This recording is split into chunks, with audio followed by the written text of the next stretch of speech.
Now we're gonna start to install the add-on first. Go to edit and preferences. Install from disk. Locate your add-on. Select here ToAutomate.zip. If everything done correctly, it should be installed directly like this and it should be enabled. Let's go over some properties of the preferences. First is Substance Painter executable. This is the path for the Substance Painter executable file. So in the Windows there is .exe and for Mac OS there is .app.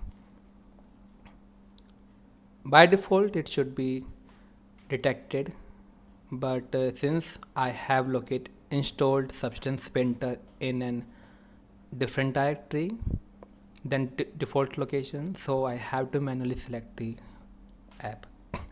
Go to Substance Painter directory. Here it is, the Substance Painter.exe file. Just accept it. If you do not want to set it, it's okay. It is just useful for our export algorithm to find the Substance Painter file.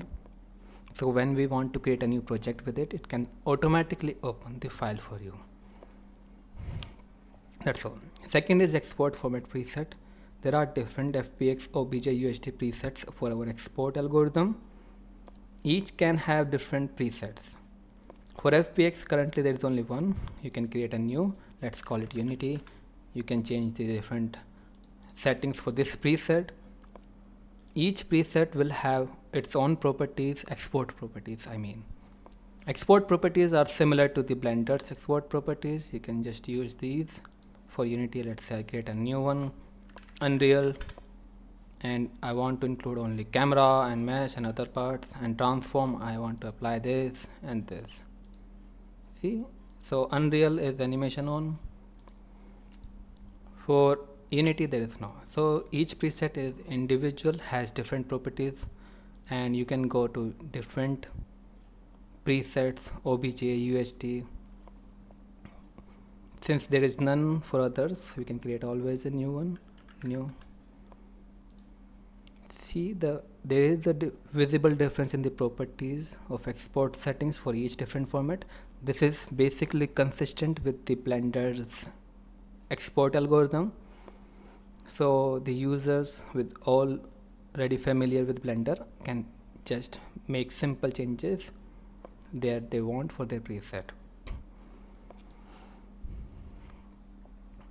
Okay, this is it for now, and we can just close the preferences bar and go to our add-on. If you hit the N button, it should be like this. I think this should be the opening screen. I already created a demo preset just to check it. Okay, that's all.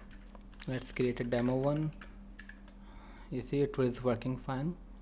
There are 4 different panels: ToAutomate, 3D operators, mesh operators, UI operators, and export system.